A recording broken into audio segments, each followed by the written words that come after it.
Having a party in Budapest is like nothing else. We might regret it tomorrow, but who cares? Budapest, you're awesome. You are goddamn great. Guys, ito na yung castle. How much fun we have here every Ciao dall'Italia! Budapest, Budapest, beautiful. Ganda ng McDonald's nila dito sa Budapest. You know, Budapest, beautiful. Budapest, Budapest, we love you. You know.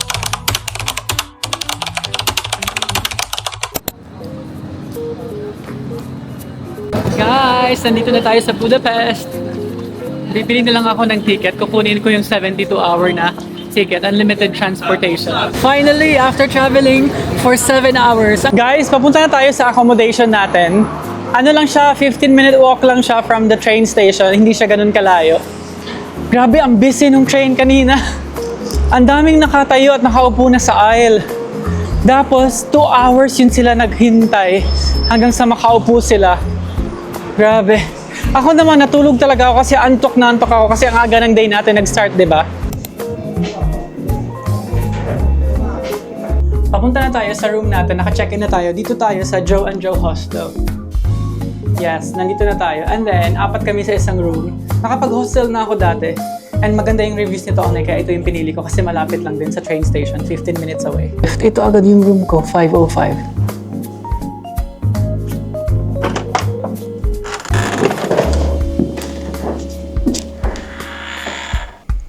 Mirror agad ng room. Tapos nandito yung toilet yan. Then, ito yung shower. Nandito na ito. Changing room. Ay, ang galing! Ngayon lang ako nakapag-hostel na may ganito. And then, ito naman yung mga bed.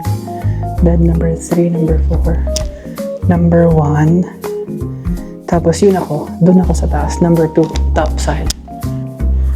Regular shower lang siya, pero ang ganda oh, may pa-mirror sila. Yun, na malaki. Tapos ito na yung shower, guys. Yan. So guys, pagkadating natin ngayon, lalak ko lang tong mga gamit ko and then labas na tayo kasi meron tayong itinerary for today. Pupuntahan natin yung basilica nila dito sa Budapest. Teka nga lang, isi-search ko anong pangalan. No? Nandito na yun sa list ko eh. Ang dry pa din ng lips ko kahit nag-ano ako, moisturize. So for today, pupuntahan natin yung Andrassy Avenue and Hero Square. Tapos, pupuntahan din natin yung Basilica and Chain Bridge. Wow! Chain Bridge agad! Akala ko bukas pa to. So yun. See guys, huwag niyo kalimutan magdala ng padlock para safe pa din yung gamit niyo. Diba? And then, alis na tayo after nito. Yellow pala yung tram nila dito. Kasi sa Austria, pula. Tapos, meron din ibang colors. Ang ganda naman itong hotel na to. Anantara Hotel. Tapit sa accommodation ko, meron din silang money exchange dito kung wala pa kayong napapalitan na pera. Pero it's better guys na magpapalit kayo kung saan kayo galing.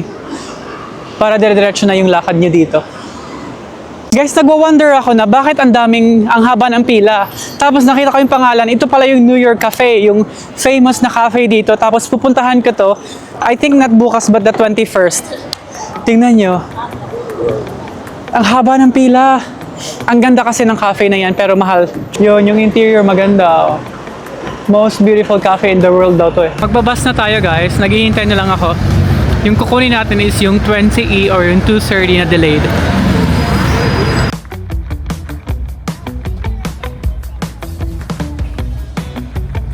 Guys, update lang. Nakabili na tayo ng ticket natin. Pumunta tayo sa ticket office kanina kasi akala ko hindi pwedeng bumili using cash. So bumaba ako doon sa train station and may nakita akong ticket booth. Ang sabi ng teller, since magstay daw ako dito ng 4 days, yung 72 hours, 72-hour travel pass is not enough. So sabi niya, why not kunin ko na lang yung 15 days. Yung 72 hours daw, ano siya, 13 pounds kung sa British pounds, 5,570 Hungarian forint. Tapos sabi niya, kunin ko na lang yung 15 days kasi ang difference naman sa 15 days at 3 days is only 45p.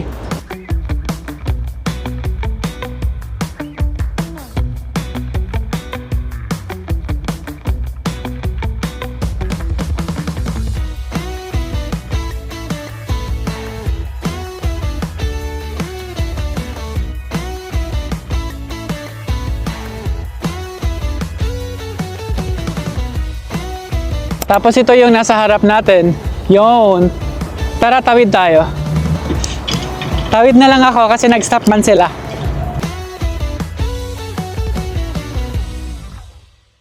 Okay, so after the Hero Square, tumawid lang kasi nandito na yung biggest like outdoor ice skating rink in the whole Europe. Dito sa Budapest, yan nasa harap natin. Yan. Ito yung pila. Konti pa lang yung pila, honestly. Tapos mag-skate na yan sila. Hindi ako mag-skate, guys. Panonoorin ko lang sila. Pero ang ganda din ng Ferris wheel nila dyan. Yan.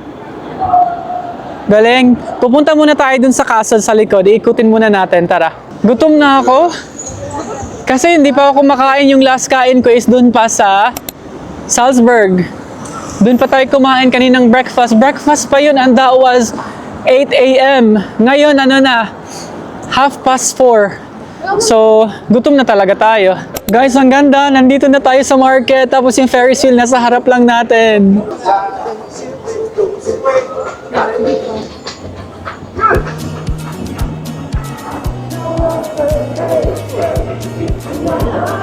And yan na ata yung castle. Sige lang, puntahan natin. Magko-close na daw yan within 1 hour eh. Guys, nandyan yung Hungarian sausage. Mamaya pag wala tayong nakitang iba, yan yung kakainin natin.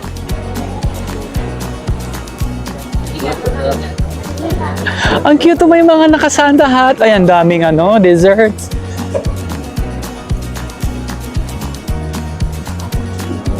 Nasa harap na tayo ng castle, tapos doon yung entrance, pupuntahan natin yan. Pero ang ganda niya!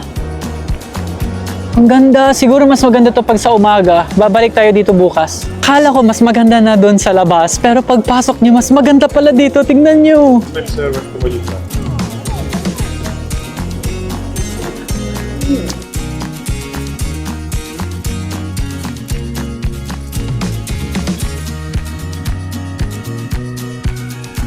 Tapos na tayo dun sa castle and dun sa skating rink nila. Papunta na tayo sa St. Stephen's Basilica kasi doon may light show in front of the church mismo and doon na tayo kakain. Beshies, papunta na tayo sa Basilica nila, sa St. Stephen's Basilica. Naglalahad na ako ngayon. Kakalabas ko lang ng metro. And ang ganda dito, tingnan nyo, ibang market na naman to. Yung Stephen's Basilica is 7 minutes away kung saan ako. So lalakarin na lang natin. Grabe yung energy ko dito sa pagta-travel ko ah. Alam mo, pag naglalakad-lakad ako, hindi ako napapagod. Pero pagdating ko ng accommodation, doon ko nafe-feel lahat ng pagod. Ganon din ba kayo? Pero ang ginagawa ko naman, if I have time naman, nagnanap ako para power nap lang, ganun. Simula nung tumungtong ako ng 30. Nagpa-power nap na ako. Alam ng mga friends ko yan, sina Queenie at Raymond. Part na yan ng itinerary namin always. Ito na tayo, tingnan nyo, may pa-countdown na sila!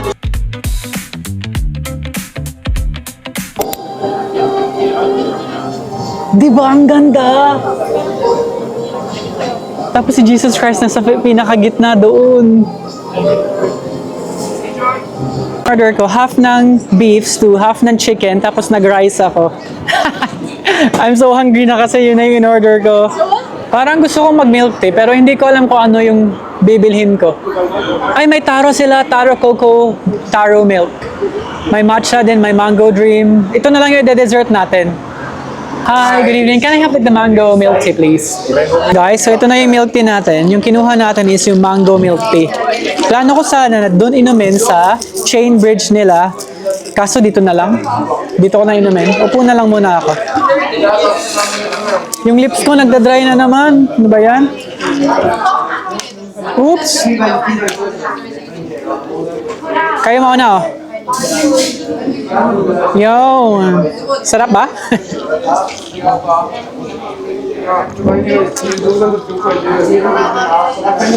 In fairness, masarap yung mango milk tea nila. Guys, papunta na tayo sa chain bridge nila. Yan na ata yung chain bridge na sa harap natin. Yan yung bridge na nagseseparate. Yan ba yun? Hindi ata yun ito. Ito ba? Ito daw yung bridge na nagseseparate sa Buda at sa Pest. Guys, yan na nga yung chain bridge nila. Naguluhan lang ako. Kasi yung nakikita ko online, color green yung bakal niya. And of course, gabi ngayon. So sabi ko, yan ba yun? Parang walang green. Green pala talaga siya from afar din. So yun na yung chain bridge nila, guys.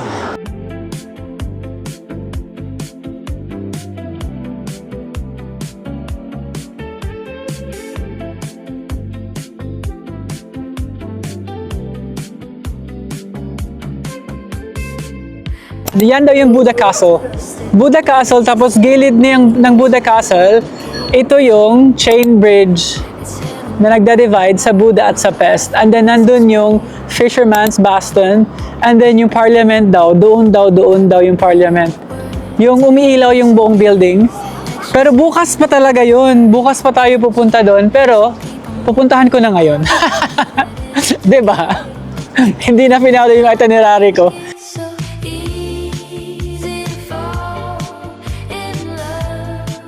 Lalakad na lang ako dito. Nasa harap ko na yung Parliament.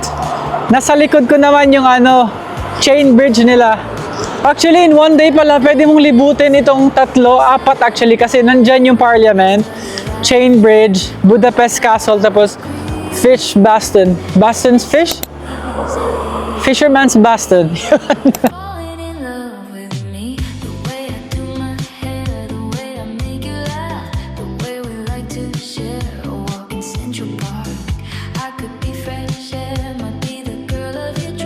Guys, dito sa Budapest, meron silang branch ng McDonald's na every Friday and Saturday night, nagiging disco floor siya, dance floor. And pupuntahan natin yan ngayon. I think itong pila na to, ito yung doon sa McDonald's kasi napakahaba, tingnan nyo. So from there, nandun yung entrance ng McDonald's. Yung pila is all the way down there. So pupunta tayo doon. Hindi nyo kailangan ng ticket. Pipila lang tayo. Napakahaba ng pila. Pinakadulo na tayo, guys. Uwi na kasi dapat ako sa bahay, sa accommodation ko. Tapos bigla akong naisip, hindi ko pala napuntahan yung McDonald's, kaya pupunta na tayo ngayon. Siguro mga mamaya pa tayo makapasok. After 1 hour pa siguro to. Shucks. Bilis yung usad ng pila actually. Tignan nyo yung nasa harap ko. Malapit na tayo sa may entrance. Nagsimula tayo, doon tayo nagsimula sa pinakadulo. Kanina pagdating natin, tapos nandito na tayo ngayon. Papakita lang sa inyo, tingnan nyo. Ilalagay ko yung address sa screen sakaling mag-visit kayo sa Budapest, okay? Guys, nakapasok na tayo sa pinakamagandang McDo sa buong mundo. Tignan nyo! Grabe, ang ganda ng McDonald's nila dito sa Budapest.